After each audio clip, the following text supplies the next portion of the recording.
The silence is the first thing I notice. Not just a lack of noise, but a heavy, pressing quiet that fills every corner of my apartment. For the first time in what feels like an eternity, I am the sole occupant of this entire 4-unit building. My building. And the silence. It's a strange mix of profound relief and echoing loss. It's over. It's finally truly over. Just an hour ago, I got the confirmation, a text from a mutual friend full of awkward sympathy, confirming what I already knew was the inevitable outcome. My former best friend, Erin Hall, and my now ex-wife are officially without a home. Their car is packed to the roof. They're staying on a friend's couch for now, and they have no idea where they're going next. I read the message, put my phone down, and just listen to the quiet they left behind. It's hard to untangle who Aaron was to me. For 15 years, he was my brother. We met sophomore year of high school, two awkward kids who bonded over bad sci-fi movies and a shared inability to talk to girls. We navigated everything together.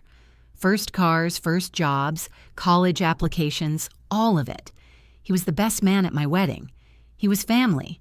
But for the last 3 years, he was also something else, my tenant. I know how that sounds. People always say you shouldn't mix business with friendship, but with Aaron it felt different. It felt natural. 3 years ago was a whirlwind.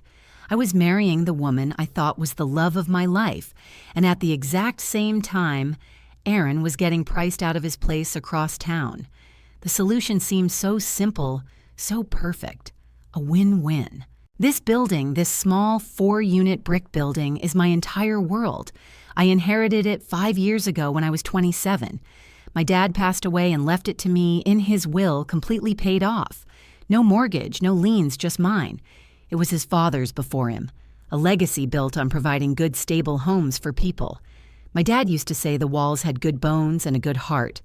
When a unit opened up right below mine, offering it to Aaron, felt like the most obvious thing in the world.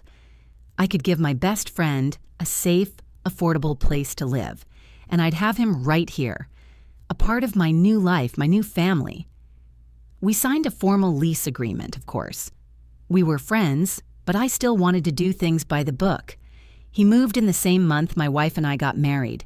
It felt like the beginning of a perfect chapter. My wife and I in our apartment upstairs, my best friend in his right below, one big, happy, unconventional family under one roof, a roof that my grandfather had bought my father, had maintained, and that I now owned. It was more than just property. It was my foundation, my stability, the anchor of my life. And for a while, it was perfect. We'd have barbecues in the small shared backyard. We'd grab a beer after a long day. She and I would have him over for dinner at least once a week. He was a constant, comforting presence in our lives, a fixture, as solid and dependable as the brick walls of this building. I thought I knew everything about him. I thought I knew everything about her. I thought I knew what the sound of my own home was supposed to be. I had no idea that the foundation of my entire life was being systematically hollowed out right under my own feet, and the silence I'm sitting in now. This is the sound of it all finally collapsing. This quiet is a universe away from the chaos that detonated my life exactly 32 days ago. It wasn't a slow burn or a creeping suspicion. It was an instant, violent obliteration of everything I thought was real. One moment, I was Mateo Phillips, age 32, a happily married man making dinner in the home I owned. The next, I was a stranger in my own life staring at a ghost on a screen. It was a Tuesday. I remember that because we always had tacos on Tuesdays. I was in the kitchen chopping onions, the familiar sizzle of ground beef filling the air. My wife was in the shower, the sound of the water, a peaceful, mundane backdrop to our evening routine. Her phone was on the kitchen island where she'd left it to charge. It buzzed. Then it buzzed again. I didn't think anything of it. But a third buzz came, and the screen lit up. The notification was from Aaron. I smiled, thinking he was probably asking if we had any leftovers for him. I glanced over my eyes, casually scanning the screen, and that's when the world stopped turning. It wasn't the full message, just the preview on the lock screen, but it was enough. 3 words that took a sledgehammer to the foundation of my life. 3 words from my best friend to my wife, "Miss you already." My hands went numb. The knife clattered onto the cutting board. I couldn't breathe. It felt like the air had been sucked out of the room, replaced by a thick, cold poison. "Miss you already?" He lived 1 floor below us. He had literally just been up here an hour ago, borrowing a tool from my toolbox, clapping me on the shoulder and calling me brother. My wife had been right there, smiling at him at us. My mind raced, trying to find a logical explanation, a joke. Some weird inside thing I wasn't privy to, but my gut, a deep primal part of me, screamed at me. It wasn't a joke. I picked up her phone. My hand was shaking so badly I could barely press the numbers. I knew her passcode. We had that kind of trust. Or I thought we did. The message thread opened up and the world didn't just stop turning, it shattered into a million pieces. I started scrolling up, and I kept scrolling and scrolling, past yesterday, past last week, past last month. The messages went on and on, a secret history of my life being written behind my back. There were pictures, little inside jokes that weren't for me, plans they had made, times they had met up when I thought she was at a yoga class or he was supposedly visiting his parents. They talked about me, they critiqued me, they laughed at things I'd said, things I'd done. They dissected my personality, my habits, my love for her. It was all there in black and white, a year-long transcript of my own humiliation. A full year. She was 30, he was 32. We were supposed to be adults building our lives. Instead, they were acting like cruel teenagers sneaking around in the very building I had provided for them. My building, my home. The deepest cut, the one that I still feel twisting in my gut, was reading their conversations from the day we signed Aaron's lease 3 years ago. She had texted him, "Welcome to the building, neighbor. This is going to be so much fun." And he had replied, "You have no idea." At the time, I'm sure it was innocent. But looking at it now through the lens of a year of secret messages, it felt like a prophecy. A curse they had placed on my life from the moment he moved in. I scrolled all the way back until the messages became normal and friendly again. And I found the date, the shift, a little over 1 year ago. The betrayal had a birthday. It had been thriving, growing, living right under my roof for 360-some days, and I had been completely, blissfully, stupidly unaware. The sound of the shower turning off snapped me back to reality. I stood there in the kitchen, the smell of tacos now turning my stomach, her phone clutched in my hand like a live grenade. My heart was a frantic drum against my ribs. I wasn't angry yet. I was something beyond that. I was hollow. A vast, echoing emptiness had opened up inside me. She walked into the kitchen, wrapped in a towel, her hair dripping onto the floor. She was humming, smiling. "Smells good," she said, reaching for a glass of water. Then she saw my face. She saw the phone in my hand. Her smile vanished. The color drained from her cheeks. In that 1 second, I saw it all in her eyes.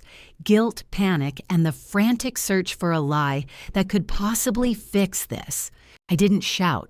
I didn't scream. My voice, when it came out, was terrifyingly calm. It didn't even sound like my own. "How long?" I asked. She opened her mouth, but no sound came out. She just stared at me, her eyes wide with terror. "Don't lie to me." I said the words, feeling like shards of glass in my throat. "I've read it all, a year. You've been doing this for a year, with Aaron." The name hung in the air between us, thick and toxic. My best man, my brother. She finally found her voice, and what came out was a pathetic whisper. "Mateo, it's not what you think. We were just talking." "Talking." I held up the phone. "Is that what you call this? The pictures? The planning to meet up when I was at my company's off-site last spring? Is that just talking?" The dam broke. The lies started pouring out a frantic, desperate flood. It was a mistake. It didn't mean anything. She loved me. He was just going through a hard time. She was confused. Every excuse was a fresh insult, another layer of disrespect piled onto the mountain of betrayal. I held up my hand and the torrent of words stopped. "I don't want to hear it," I said, my voice flat and dead. "I just want you to do one thing for me. I want you to pack a bag, and I want you to get out of my apartment." Her face crumpled. The tears started real or fake, I couldn't tell. I didn't care. "Mateo, please," she begged. "Don't do this. We can fix this. We can go to therapy." There is no "we" anymore. I said the finality of the words solidifying something inside me. "You destroyed we a year ago. You just forgot to tell me. Now get your things." I stood there leaning against the kitchen island and watched as she stumbled back into our bedroom. I heard drawers being yanked open, the frantic rustle of clothes. Every sound was an agony, the zip of a suitcase, a sob that she tried to choke back. This was my life, my marriage being packed away into a carry-on bag. After what felt like an eternity, she emerged from the bedroom, dragging a small suitcase behind her. Her face was blotchy and swollen. She looked at me, one last desperate plea in her eyes. "Where am I supposed to go?" she whispered. For the first time since I picked up that phone, a hot, searing rage cut through the numbness. "Honestly, I don't care," I said. "You made your choice. You've been making it every day for a year. Go to him." I thought she would leave. I expected her to walk out the front door, hail a cab, go to a hotel, go to her parents' house. I expected her to disappear into the night, but she didn't. She walked to the door of our apartment, the one we had painted together, the one with the little welcome mat I bought her. She opened it, and then she just stood there for a second in the hallway. I held my breath, waiting for the sound of her footsteps receding toward the building's main entrance. Instead, I heard her turn. I heard her walk 5 steps to the top of the staircase. I heard her footsteps slow and deliberate on each of the 16 stairs leading down to the next floor. It was the most surreal, heart-stopping sound of my life. She wasn't leaving. She was just relocating. I heard a soft knock, a pause, and then I heard the sound of the door to the apartment directly below mine. Aaron's apartment, unlocking and opening. I heard her muffled voice, then his, and then I heard his door click shut. The silence that followed was deafening. They were in there, together. Not even 10 feet below where I was standing. The floorboards beneath my feet suddenly felt paper thin. I could almost feel the vibration of their voices, the warmth of their bodies. My wife and my best friend starting their new life together in my building. Using the electricity I paid the bill for, sheltered by the roof I was responsible for maintaining.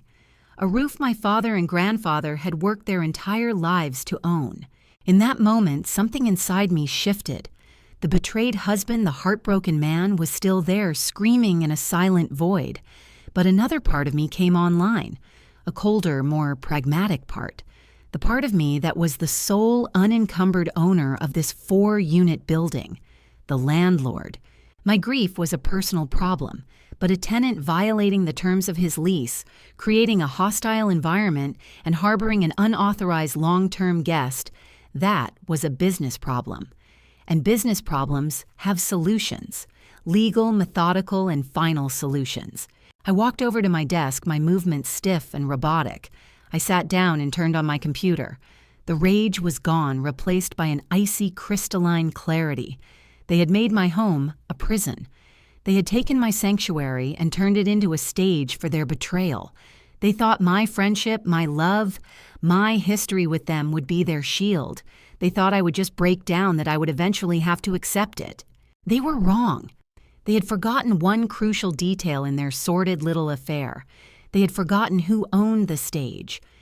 And I was about to bring the curtain down.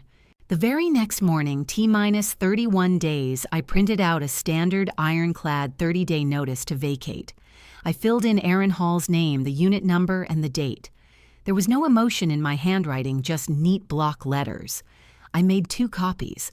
I walked down the 16 stairs, the same ones my ex-wife had descended just hours before, and I taped the notice to his door. I took a picture of it with my phone, the date and time clearly stamped on the image. Then I mailed the second copy via certified mail return receipt requested. I was building a fortress of legal paperwork around my broken heart.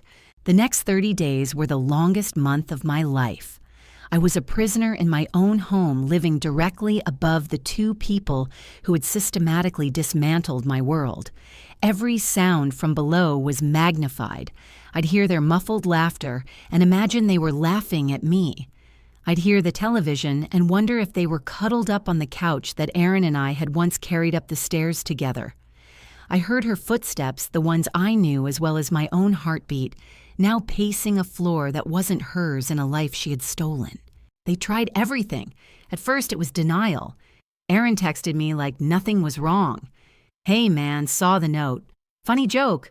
Let's grab a beer later and talk." I didn't respond. The next day, he knocked on my door. I watched him on my security camera, his posture shifting from confident to confused as the minutes ticked by. He eventually gave up and went back downstairs. Then came the pleading. This was Erin's specialty.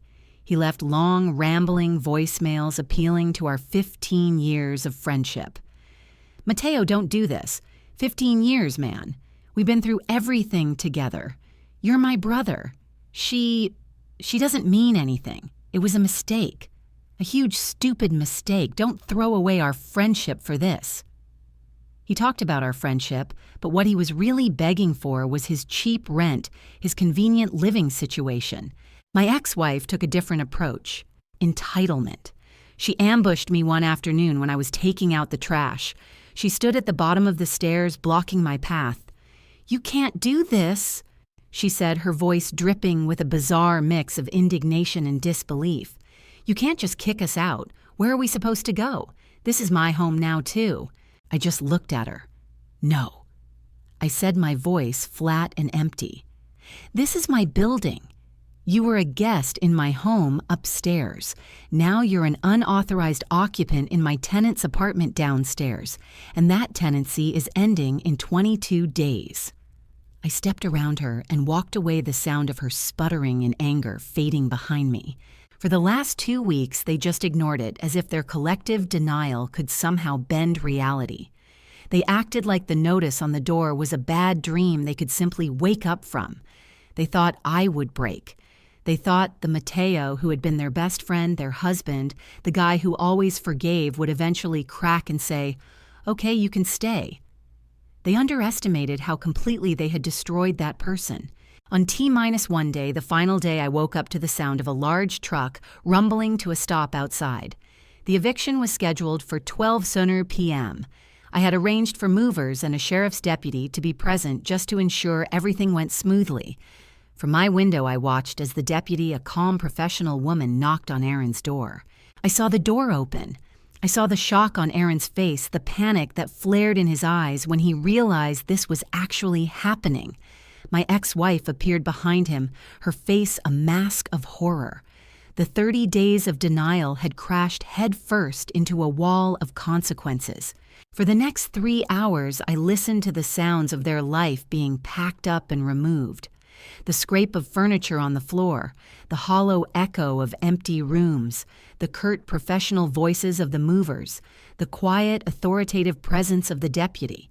They weren't allowed to argue or delay. The law was no longer a piece of paper taped to a door. It was a physical force systematically dismantling the nest they had built inside my life. At noon, the movers finished. The deputy collected the keys from a shell-shocked Erin.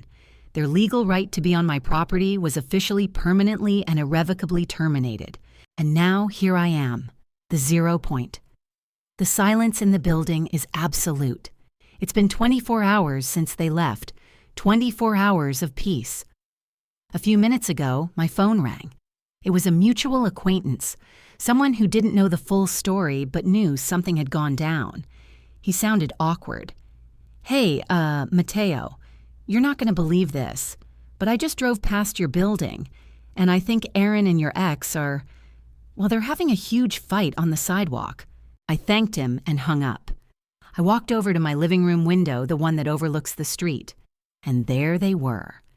Erin's car was parked at the curb, packed to the roof with boxes and garbage bags. He and my ex-wife were standing on the sidewalk, gesturing wildly at each other. Even through the double-paned glass, I could feel the venom in their words. And as I watched, the true nature of their grand romance became painfully clear. She was yelling at him, pointing at my building. She wasn't crying over a lost love. She was furious about losing a convenient home. He was shouting back, his hands chopping the air. He wasn't defending their passion. He was blaming her for getting caught, for costing him his apartment, for blowing up his comfortable life. It hit me with the force of a physical blow. Their affair wasn't some epic love story that I was the villain in. It was a parasite. It was an affair of convenience born of proximity and opportunity, and it had been living off of me. It fed on my friendship, my trust, and my stability. It thrived in the apartment I provided at a discount sheltered by the building my family had built. The moment I cut off the host, the parasite started to die. They couldn't survive out in the real world, not when they had to actually rely on each other. They needed me, my building, my life, as the stage for their betrayal, and I had just taken the stage away. My phone buzzed, a barrage of texts from Aaron. 15 years, Mateo. You threw away 15 years. I can't believe you did this to me. To us. I have nowhere to go, man. What am I supposed to do? I read the messages, felt nothing, and blocked his number. A moment later, my phone rang again. Her number. I let it go to voicemail. A message popped up a minute later. I pressed play, my curiosity getting the better of me. Her voice was thick with fake tears. Mateo, I can't believe how cruel you're being. After everything we meant to each other, you've ruined my life. Then the tears vanished, replaced by a snarl. You think you're so powerful in your little castle. You'll regret this. I deleted the voicemail. My final act was already in motion. An hour later, a locksmith arrived. I had him change the locks on Aaron's old unit first. Then he changed the lock on the main entrance to the building. As he handed me the new set of keys, a profound sense of security washed over me. They were out. For good. I took the new key, walked downstairs, and unlocked the door to the now empty apartment. I stepped inside. The air was stale, and the rooms echoed with a ghostly emptiness. Sunlight streamed through the windows, illuminating dust motes dancing in the air where their furniture used to be. I could see the indentations in the carpet where Aaron's bed had been, the faint outline on the wall where they had hung a picture. This was the scene of the crime. This small, empty space was where my marriage and my most important friendship had died. I walked through each room not with anger or sadness anymore, but with a quiet sense of finality. I was processing the end. I was saying goodbye to the ghosts.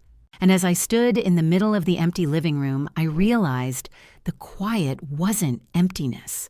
It was peace. It was the sound of my life being my own again.